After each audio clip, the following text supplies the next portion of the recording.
한 주간 동안 우리 하나님께서 베푸시는 그 은혜 가운데 평안하셨습니까? 예. 우리 이렇게 축복하면서 한번 인사했으면 좋겠습니다. 축복의 기회를 꼭 붙잡으십시오. 예. 우리는요 지금 이렇게 기회를 맞이하고 있습니다. 어떤 기회요? 국가적으로 볼 때에 불과 몇 달 전만 하더라도 북한의 핵실험과 이 미사일 발사 등으로 한반도가 전쟁 위기 가운데에 놓여져 있었습니다. 그런데 지난 27일 금요일이죠. 우리나라 국민은 물론이고 전 세계의 눈과 귀가 판문점에 집중되었습니다. 바로 남북의 정상이 분단의 상징인 판문점에서 정상회담을 가졌기 때문입니다. 이날은 분명 우리나라는 물론이고 세계 역사에도 한 이정표를 찍는 중요한 날임에 틀림이 없을 것입니다. 이날의 의미는 남북 정상이 판문점에서 만나서 회담을 했다라고 하는 것에 의미를 둘 수도 있습니다. 그러나 12시간 동안의 그 긴 만남과 대화의 시간을 통해서 서로의 마음을 터놓고 이야기할 수 있었다는데 더 의미가 있었지 않나 싶고요. 또 서로가 만족할 만한 그 결과물을 도출하기 위해서는 이런 만남과 대화라고 하는 이 과정이 그 무엇보다도 필요하다 하는 것을요 우리가 절실하게 또 다시 한번 생각하는 그런 시간이 아니었나 싶습니다. 이처럼 두 정상이 회담을 마치고 13개 조항에 이르는 판문점 선언이라고 하는 합의문을 발표했습니다. 이제 중요한 것은 그날 화기애애했던 회담장의 분위기만큼이나 남북 정상이 합의하고 전 세계가 지켜보는 가운데 발표한 대로 이제는 실천하는 것이 아닐까 싶습니다. 하나님께서는 바로 우리나라를 주목하고 계시고 우리 이 땅에 세운 주의 몸된 교회, 이 교회를 통해서 하시고자 하는 하나님의 분명한 비전, 사명이 뜻이 있기 때문에 저와 여러분들이 분명히 기도해야 할 줄 믿습니다. 이처럼 국가적으로 볼 때에 올해 봄은 분명히 기회의 시간임에 틀림이 없습니다. 그런데요, 더 중요한 것은 바로 우리 교회, 우리 여수 시민교회라고 하는 사실입니다. 하나님께서 우리 교회에도 기회를 주셨습니다. 어떤 기회를 주셨는가 궁금하시죠? 여러분, 봄은요, 우리에게 새로운 생명을 선사합니다. 죽었던 것 같았던 그 모든 것들이 다시 새롭게 태어나는 그 생명이 새롭게 돋아나는 이 봄에 하나님께서 우리 자신을 돌아보면서 몸과 마음을 새롭게 할 수 있는 그런 기회를 주셨습니다. 한 걸음 더 나아가서 우리 교회가 부흥에 나아갈 수 있는 그런 기회를 허락해 주셨습니다. 지금 우리 교회는 그 어느 때보다 서로를 돌아보며 교회에 모이기를 힘쓰고 있습니다. 각자 그 이유는 다양하겠지만 몸이 아파서 또 가정 형편상 또 이야기를 들어보면 시험에 들었기 때문에 이처럼 오랜 시간 동안 방학을 하고 있는 성도들이 참 많습니다. 그래서 저는 광고 시간뿐만 아니라 우리 리더들 모였을 때도 계속해서 이런 분들을 위하여서 기도할 뿐만 아니라 그들을 돌아봐야 한다고 제가 말씀을 드렸습니다.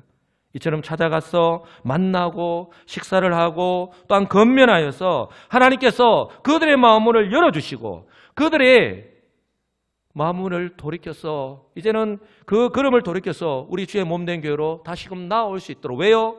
바로 그들이 거해야 할 것은 바로 하나님의 전인 은혜의 자리인 이 자리이기 때문인 줄 분명히 믿습니다. 지금 저와 여러분들이 주일 예배를 드리고 있지만 얼마나 사모하는 마음으로 예배를 드리고 있습니까? 아마 우리 여수시민교회에 속한 성도님들은 정말 요한복음 4장 24절 말씀처럼 하나님은 영이시니 예배하는 자가 영과 진리로 예배할지니라 라고 하는 이 말씀 그대로 비록 우리들의 눈으로는 볼 수 없지만 하나님께서 이 시간 이 자리에 영으로 임재하셔서 저와 여러분들이 믿음으로 드리는 이 예배를 기쁘게 받으시는 줄 분명히 믿음으로 이 자리에 나오신 줄 믿습니다. 또한 2018년도를 시작하면서 하나님께서 우리 교회에 구역 모임을 새롭게 시작하게 하셨습니다. 각 가정마다 돌아가면서 모인다는 것 결코 쉽지 않습니다.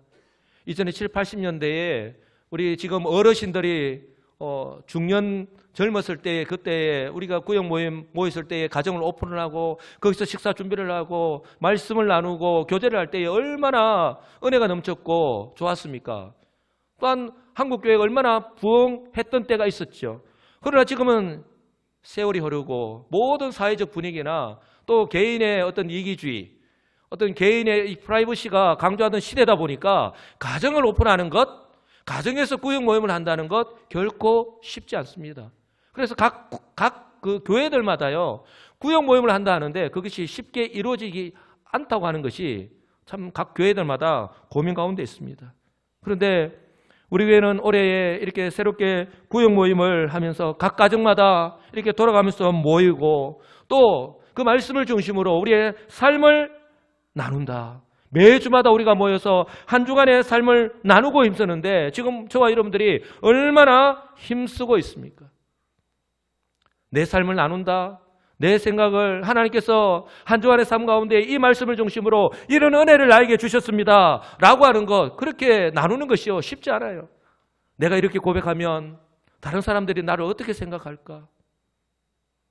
여러분, 그런 마음들 다 내려놓으시고 또 우리 구역 식구들이요 그렇게 생각하지도 않고요 그저 나의 삶 가운데서 베풀어 주신 그 하나님의 은혜를 나눌 때에, 내가 받은 은혜를 나눌 때에 다른 성도들이 그 은혜를 받고 위로를 받고 세임을 얻을 수 있고 그때마다 그 나눔이 더욱더 풍성해지는 은혜를 우리 하나님께 주신다라는 그런 마음만을 갖고 삶을 나눌 수 있기를 간절히 소망합니다. 저는 매주마다 이 주보를 만들면서 우리 각 구역마다 이 구역 현황을 저는 살펴봅니다. 구역과 구역장 그리고 옆에 있는 부구역장을 위해서 저는 매일 새벽마다 기도를 합니다.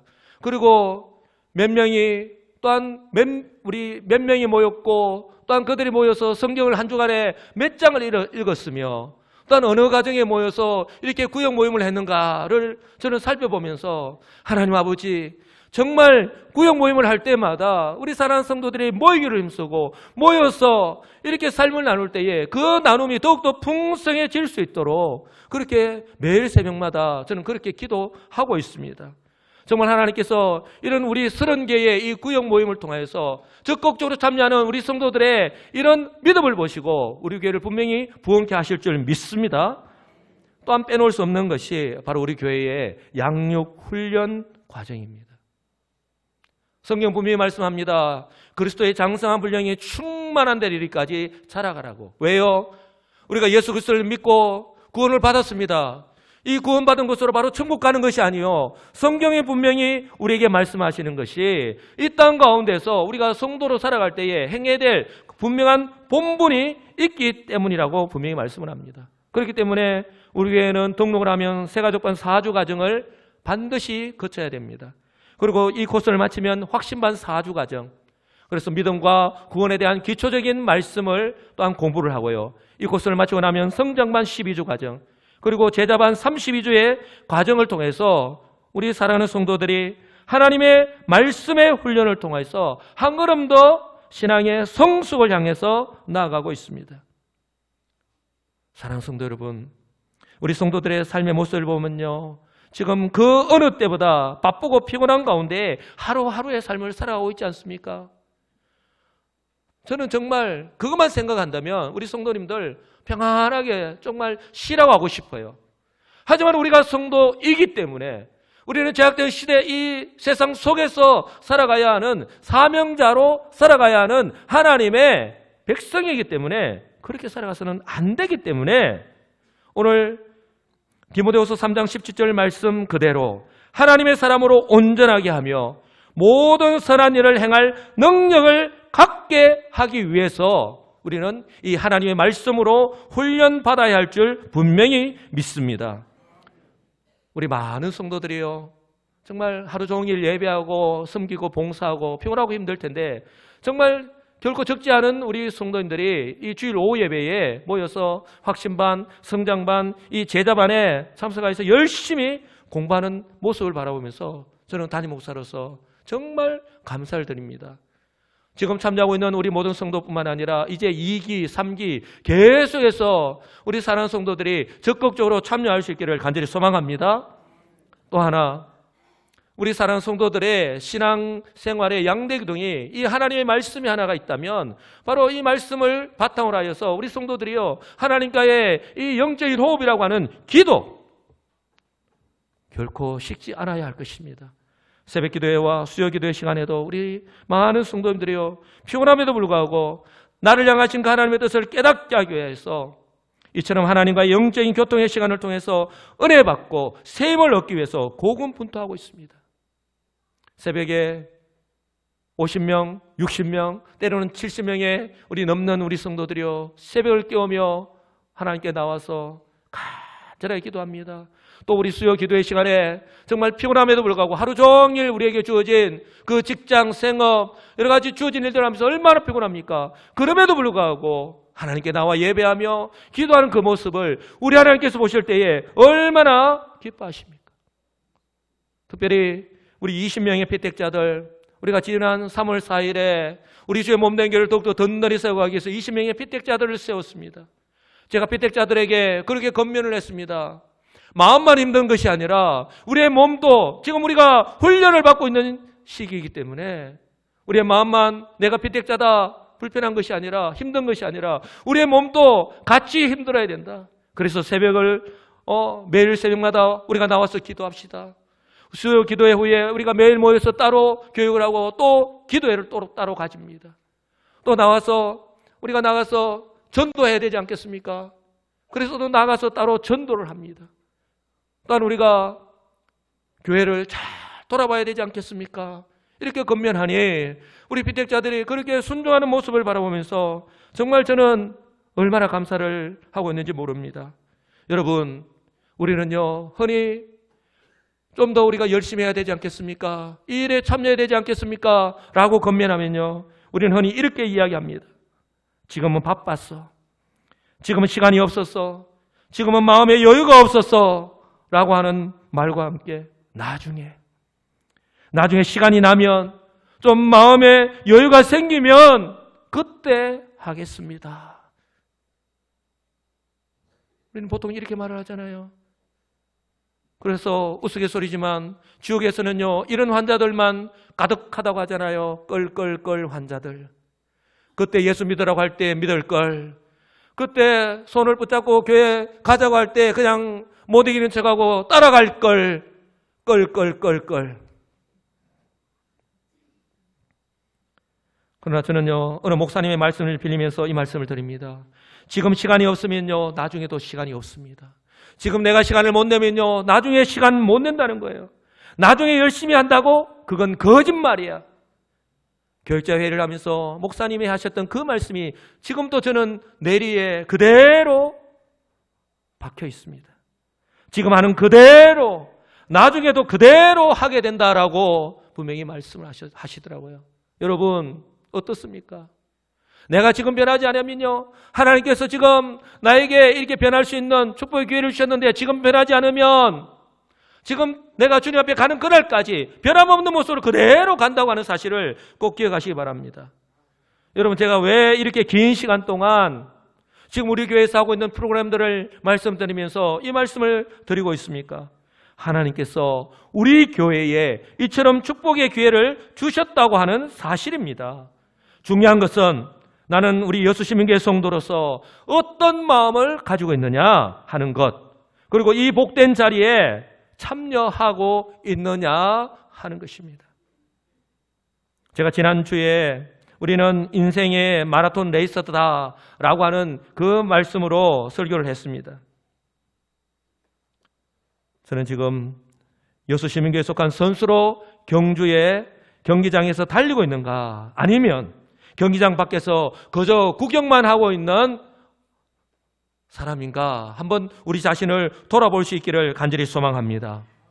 여러분, 말씀으로 훈련받고 다시 한번 나의 믿음을 성장시킬 수 있는 기회, 기도의 시간을 통해서 내 자신의 연약함을 내어놓고 하나님께로 한 걸음 더 나아갈 수 있는 기회, 구역 식구들과 모여서 삶을 나누고 또 맛있는 음식을 함께 먹으면서 교제할 수 있는 그런 기회, 전도하면서 하나님의 그 구원의 그 생명의 복음을 전할 수 있는 기회, 분명히 하나님께서 우리에게 주신 축복의 기회인 줄 분명히 믿습니다. 우리 교회에 다시 한 번 더 부흥하기를 원하시는 그런 축복의 기회를 주신 줄 분명히 믿습니다. 그러니 하나님께서 우리에게 주신 이 기회를 놓치지 않고 붙잡으시는 지혜로운 우리 성도님들이 다 되시기를 주님의 이름으로 간절히 축복합니다. 사도 바울 역시 저와 여러분들 향해서 이렇게 권면하고 고백합니다. 고린도서 6장 1, 2절 말씀인데요. 우리가 한 목소리로 읽겠습니다. 우리가 하나님께 함께 일하는 자로서 너희를 권하노니 하나님의 은혜를 헛되이 받지 말라. 이르시되 내가 은혜 베풀 때에 너에게 듣고 구원의 날에 너를 도왔다 하셨으니 보라 지금은 은혜 받을 만한 때요 보라 지금은 구원의 날이로다. 아멘. 여러분, 지금이 중요합니다. 지금 우리 교회를 향하신, 지금 우리 자신을 향하신 하나님의 뜻 분명히 기억하시고 한 걸음씩 한 걸음씩 순종하며 나아가시는 저와 여러분들 되시기를 간절히 소망합니다. 성공한 한 사업가가 한 직원을 불러서 이렇게 이야기합니다. 우리 교회가 미국에 새로운 공장을 지으려고 하는데 당신이 갈 수 있겠습니까? 라고 물었습니다. 뜻밖의 제의를 받은 직원은 이곳의 생활을 모두 정리하려면 적어도 한두 달의 시간이 필요할 것 같습니다. 라고 대답했습니다. 다음 날 사장은 또 다른 직원을 불러서 똑같이 물었습니다. 그랬더니 그 직원은 사장님, 일주일 후면 가능할 것 같습니다. 라고 대답했습니다. 그 다음 날 사장이 또 다른 직원을 불러서 물었더니 그가 이렇게 대답했습니다. 사장님, 지금 바로 떠나겠습니다. 당장 짐을 챙겨오겠습니다. 사장은 즉시 인사 담당자를 불러서 이 직원을 미국 지사장으로 발령하도록 지시했습니다. 여러분, 이처럼요, 기회는 올 때 잡을 수 있는 사람의 몫인 것을 기억하시고 하나님께서 나에게 주신 이 기회를 놓치지 않는 지혜로운 성도님들이 되시기를 간절히 소망합니다. 여러분, 또한 이 평안의 위험이라고 하는 것을 여러분 혹시 아시나요? 캐나다에 서식하는 수십만 마리의 야생 오리들이 있는데 겨울철이 되면 추위를 피해서 남쪽으로 이동합니다.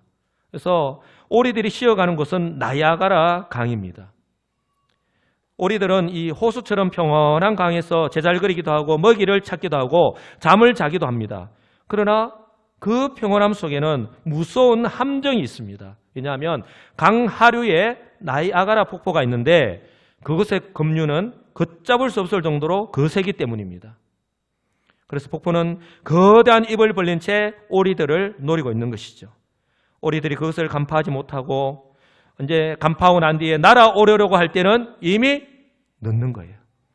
급류는 오리가 날아오르는 것을 허락하지 않기 때문에 결국 수많은 오리가 그 폭포에 휩쓸려서 50m 아래의 낭떠러지로 추락합니다. 방심한 오리들은 어김없이 이 거센 폭포의 제물이 되고 마는 것이죠. 사랑하는 성도 여러분, 이 마지막 시대에 주의 백성들을 호시탐탐 노리고 있는 이 악한 사단 마귀의 유혹도 마찬가지라는 거예요. 평안하다, 아무 일 없다, 지금 그냥 푹 쉬어라. 이것이 지금 이 마지막 시대에 사단 마귀의 전술 전략이라고 하는 사실을 꼭 기억하시기 바랍니다. 마귀는요, 주의 백성들이 평안하다 평안하다 할 그때를 노리고 있다고 하는 사실을 꼭 기억하시기 바랍니다. 그러니 이 성경을 우리에게 이렇게 경고합니다. 베드로전서 5장 8절인데요. 근신하라, 깨어라. 너희 대적 마귀가 우는 사자같이 두루 다니며 삼킬 자를 찾나니. 지금 또 우리가 마음 놓고 편안하게 내가 사명자라고 하는 사실, 내가 성도라고 하는 사실, 내가 감당해야 될 그 사명이 있는 것을 잊어버린 채 그냥 세상에 안주하고 살아갈 때에 악한 사단 마귀는 그것을 이용해서 우리를 시험에 들게 하고 있다는 사실을 꼭 기억하시기 바랍니다. 이처럼요, 주의 백성들은요, 하나님께서 허락하신 기회를 놓치면 반드시 후회하게 됩니다. 그렇기 때문에 매일 다람쥐 쳇바퀴 돌듯이 바쁘고 부지런하게 살아갈 수밖에 없는 일상의 틈바구니 속에서도 저와 여러분들이 깨어서 기도해야 되는 이유가 바로 여기에 있고요. 또한 주의 성령의 은혜로 나를 향하신 하나님의 뜻을 분별해야 하는 이유가 바로 여기에 있다고 하는 사실을 꼭 기억하시기 바랍니다. 그러니 바로 지금이 하나님께서 나에게 허락하신 기회인 줄 알고 놓치지 않고 붙잡는 내 삶을 다시 한번 돌이키는 복된 성도님들이 되시기를 주님의 이름으로 간절히 축복합니다. 지금 이스라엘 백성들은요, 약속의 땅 가나안 땅을 정복해야 되는 역사적인 대업을 앞두고 있습니다. 그런데 이런 이스라엘 민족 앞에 난공불락의 요새인 여리고성이 딱 앞에 버티고 있습니다. 가나안 땅의 정복은 바로 이 견고한 여리고성을 무너뜨리는 것으로부터 시작을 해야 됩니다. 여기에서 우리는요, 하나님의 축복의 원리와 방법을 발견하게 됩니다. 어떤 방법입니까? 하나님은요, 언제나 하나님께서 부르시고 고난을 위임하여 맡기시는 리더, 즉 지도자를 통해서 말씀하셨습니다. 모세를 통해서 말씀하셨고 여호수아를 통해서 말씀하셨습니다. 그리고 그들을 인도하셨죠. 그리고 이스라엘 백성들에게 순종하게 하셨습니다. 리더를 통한 하나님의 말씀 명령, 그리고 그의 백성들의 순종을 통해서 하나님께서 역사하셨다는 거예요. 출애굽의 과정이, 또한 홍해의 기적이 그랬고요, 광야 40년의 세월이 그랬고, 바로 조금 전 이스라엘 백성들이 건넜던 요단강의 기적이 그랬습니다. 하나님의 기적의 역사는 언제나 순종을 통해서 나타났습니다. 그리고 지금 그 이스라엘 백성들이 바로 여리고성을 무너뜨리는 그 앞에 와 있습니다.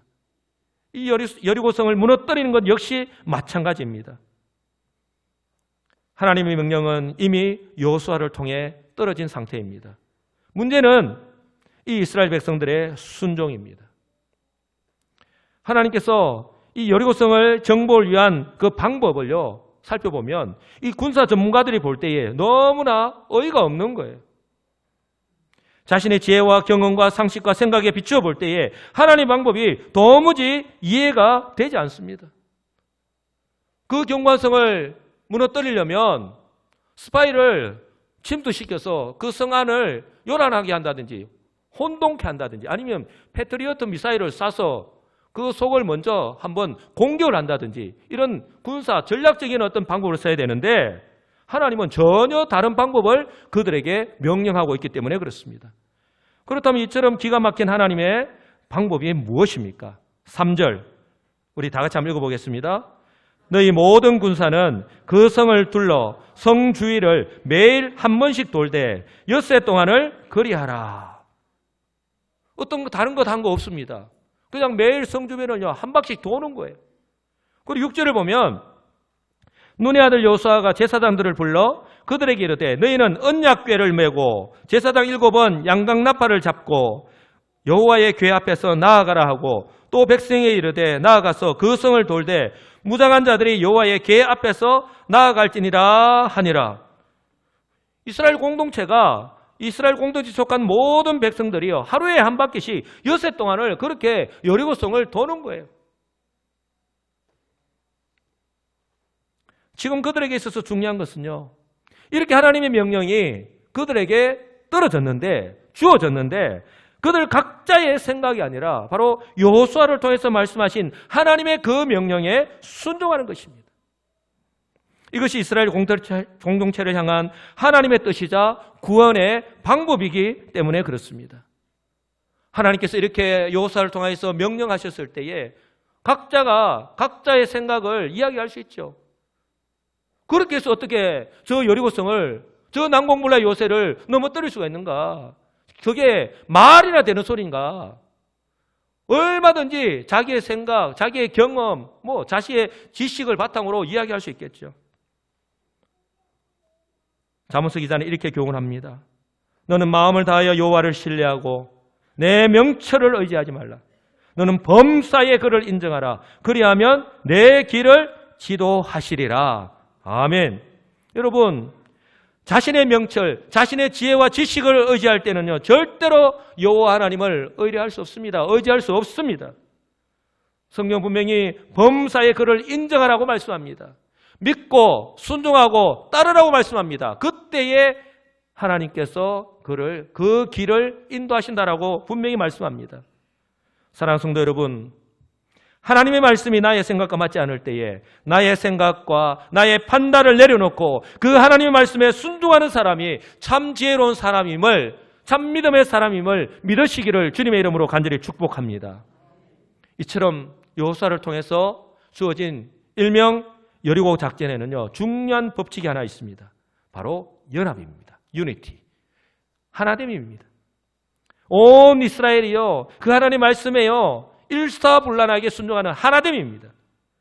여호수아의 명령을 따라서 모든 이스라엘 공동체 구성은 한 사람 한 사람이 하나가 되어서 이 명령에 순종하는 것이 그 무엇보다도 중요하다고 하는 사실입니다. 어느 누구 한 사람도 이 여기에서 예외가 있을 수가 없습니다.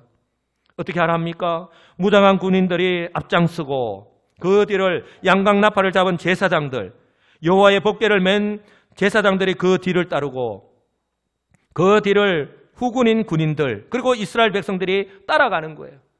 이렇게 여리고성 주변을요, 하루에 한 바퀴씩 엿새 동안 돌고 마지막 일곱째 날에는 7바퀴를 돌고 지시를 따라서 함성을 야!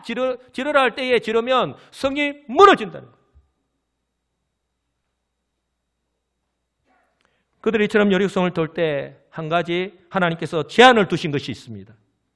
그들의 약점이기도 하고 쉽게 고쳐지지 않는 아주 오래된 잘못된 습관인데 하나님은 이것을 누구보다도 잘 아셨기 때문에 그들에게 이렇게 명령하셨습니다. 10절 우리 다 같이 한 목소리 읽겠습니다.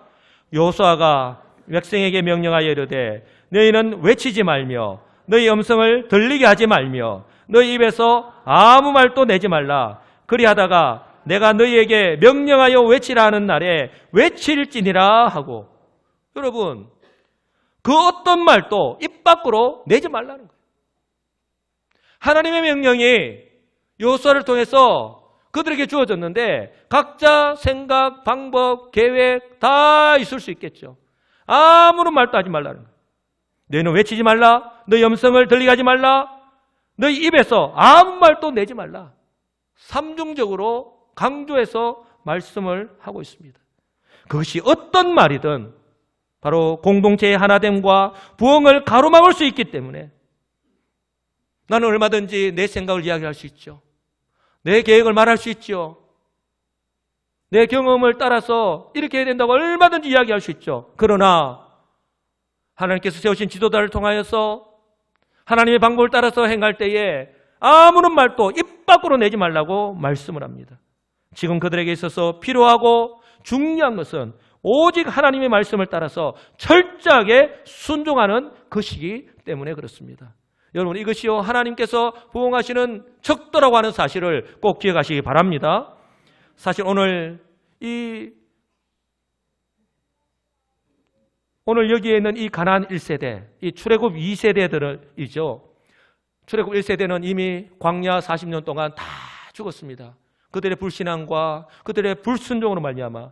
그러니 이 출애굽 2세대, 이 가나안 1세대로 부르는 이 사람들은 이미 그들의 부모 세대가 이 광야 도중에서 그들의 불신앙과 불순종으로 말미암아 죽어갔던 것을 그들 눈으로 목도했습니다. 불평불만하기 좋아하는 이스라엘 백성들에게 하나님께서 이것을 금지시키신 것이죠. 내 생각, 내 방법 등 모든 인간적인 방법을 다 내려놓고 오로지 하나님의 방법과 하나님의 인도하심만을 바라보고 순종하라는 것입니다. 사랑하는 성도 여러분, 바로 저와 여러분들에게도 바로 지금 이것이 필요하다고 하는 사실입니다. 결코 쉽지 않은 일임에 틀림이 없지만 그러나 이것이 하나님의 백성의 바람직한 모습임을 꼭 기억하시기 바랍니다. 결국 이스라엘 백성은 이 하나님 명령에 그대로 순종하였고 그 결과 여리고성을 차지하게 되었다고 하는 사실 우리는 너무나도 잘 알고 있지 않습니까? 성경은요 이 부분을요 히브리서 11장 30절에서 이렇게 평가합니다. 믿음으로 7일 동안 여리고를 도니 성이 무너졌으며 이렇게 말씀합니다. 믿음으로 그들의 순종을요 그들의 믿음으로 평가하고 있습니다. 저와 여러분들의 순종을 하나님께서 저와 여러분의 믿음으로 보신다고 하는 사실을 꼭 기억하시기 바랍니다. 여러분 구약의 이스라엘 백성들이 여리고성을 차지하는 과정을 보면서 그들은 하나님께서 허락하신 축복의 기회를 놓치지 않았구나 하는 것을 저는 다시 한 번 더 깨닫게 되었습니다. 그러면서 지금 우리 교회를 바라보면서 하나님께서 우리 시민교회 역시 축복하시기를 기뻐하시구나 생각하게 되었습니다. 왜냐하면 우리 성도님들이 부족하고 연약한 이 종의 말씀을 듣고 지난 6개월 동안 순종하셔서 오늘 여기까지 오게 하셨기 때문에 그렇습니다. 저를 믿고 따라오신 우리 성도님들께 다시 한번 감사의 말씀을 드립니다. 그러므로 저는 우리 여수시민교회 담임 목사로서 우리 교회가 하나님께서 허락하신 이 축복의 기회를 놓치지 않기를 바랍니다. 이 축복의 기회를 반드시 붙잡기를 간절히 소망합니다. 하나님께서는 오늘 여호수아를 통해서 그 여리고성을 넘어뜨리기를 원하시듯이 여호수아에게 명령을 하고 이스라엘 백성들이 순종하며 나가기를 원하시듯이 분명 우리 교회에 세우신 영적인 리더인 부족하지만 연약하지만 담임 목사인 저를 통해서 현재 우리 교회의 모습을 살피게 하십니다. 그리고 우리 교회가 나갈 방향, 즉 비전을 보여주시고 이를 위해서 지금 이때에 우리 교회 해야 할 일이 무엇인지 보여주십니다. 그러니 이제 우리들이 할 일은 이스라엘 공동체처럼 한 사람도 예외 없이 우리 시민교회에 속한 모든 성도들이 하나가 되어서 하나님의 일에 동참하는 것입니다. 내가 성도이기 때문에, 내가 우리 여수시민교회 성도이기 때문에, 물론 내 생각과 다를 수도 있습니다.